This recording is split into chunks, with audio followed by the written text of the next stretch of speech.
어제 서울중앙지법의 송경호 영장전담 부장판사가 가수 승리에 대한 검찰의 구속영장 청구를 기각했습니다.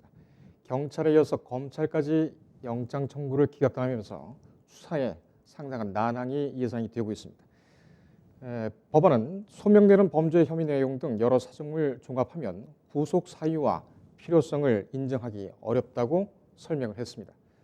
사실상 범죄 소명에 실패했던 얘기입니다. 버닝썬 사건 향후 수사와 전망을 전문가와 함께 하나하나 따져보도록 하겠습니다.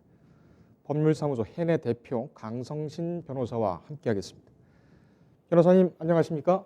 네, 안녕하세요. 네. 강성신입니다. 예. 이번 구속 전 피의자 신문 결과 종합적으로 어떻게 보십니까?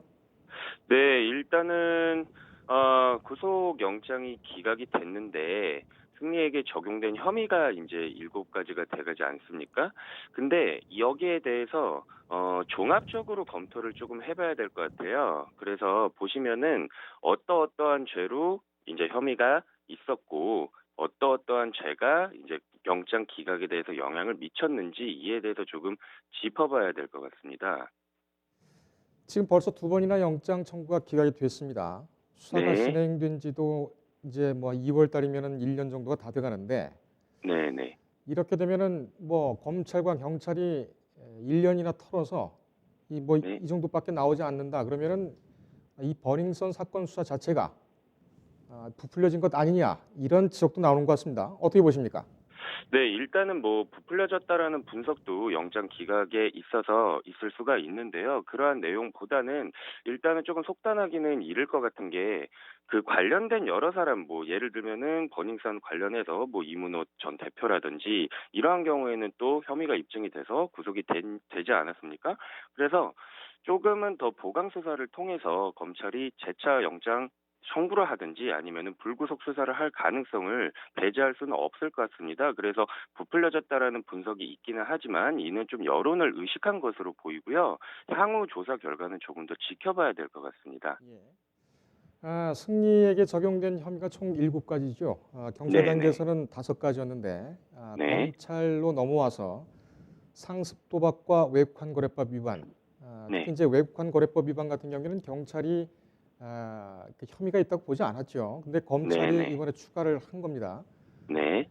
7개 죄 중에 가장 무거운 죄가 어떤 죄입니까?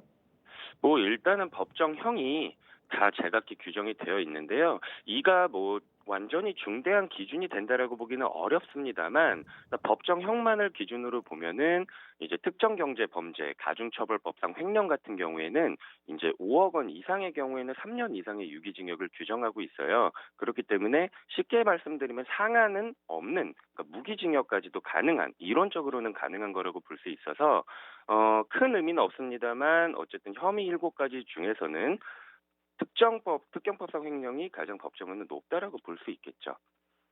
그렇다면 이 특경법상 횡령 이 부분에 대한 범죄 소명도 제대로 안 됐다는 얘기인데 이렇게 되면은 글쎄요 수사가 앞으로 좀 어렵지 않겠습니까? 일단 현재 언론에 보도된 바에 따르면 어떠한 범죄 혐의에 대한 소명이 부족해서 구속영장이 기각되었는지는 정확하게는 알 수 없습니다.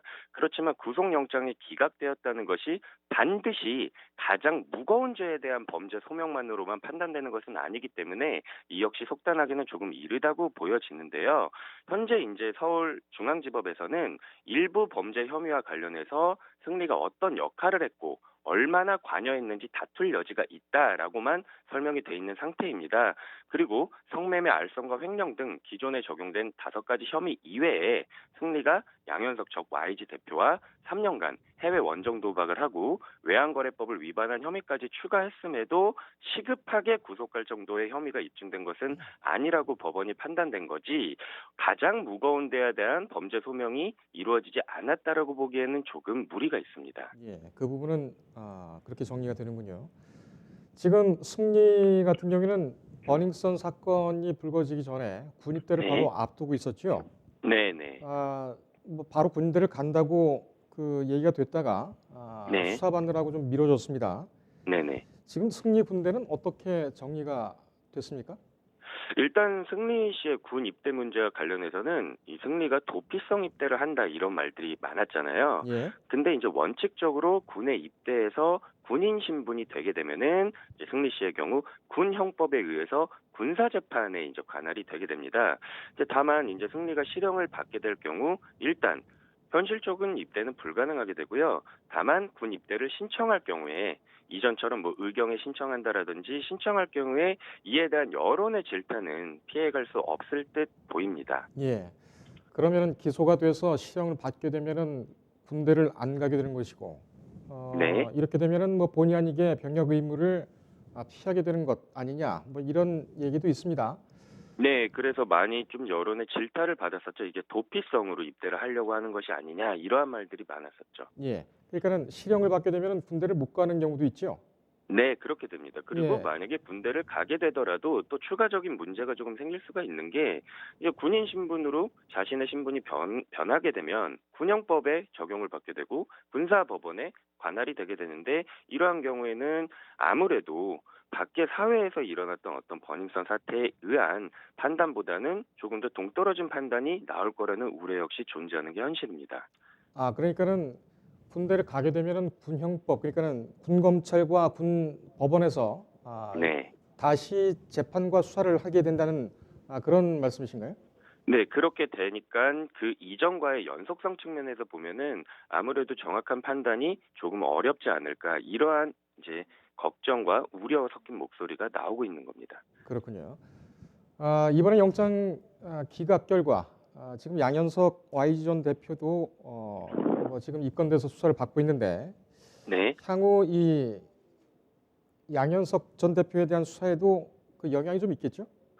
일단 양현석 씨의 경우에는요, 이번 승리 구속영장 기각의 건이 어떻게든 영장 전담 판사에게 영향을 미칠 가능성을 배제할 수 없다라고 본다면 검찰 측에서도 양현석 씨에 대한 구속영장 청구 여부에 대해서 고민을 하게 될 수밖에 없습니다.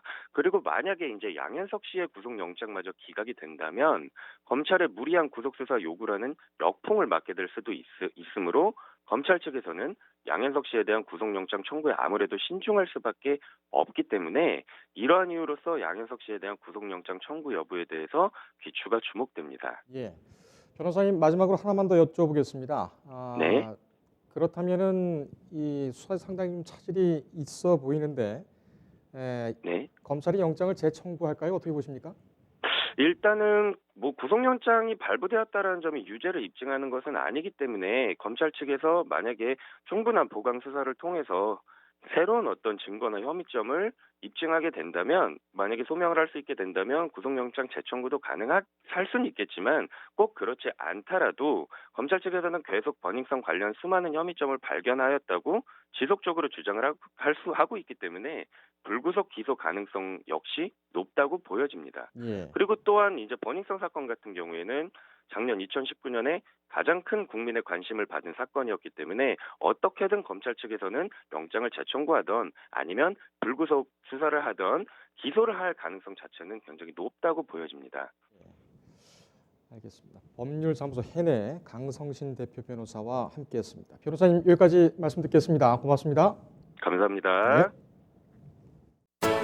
인터넷에 떠돌아다니는 수많은 뉴스 기사. 아직도 포털에서 일일이 검색하세요? 이제 뉴스통에서 터치 한 번으로 손쉽게 확인하세요. 최근 내가 구독한 기사를 분석해 오늘의 기사를 추천하는 개인 맞춤형 AI 뉴스. 나만의 공간인 뉴스북에서 콘텐츠를 편집하고 이용자와도 활발한 소통이 가능합니다. 사진과 영상 자유롭게 이동하고 언론사 기자들이 실시간으로 업로드하는 동영상도 확인해보세요. 더 풍성하고 새로워진 뉴스통. 지금 바로 만나보세요.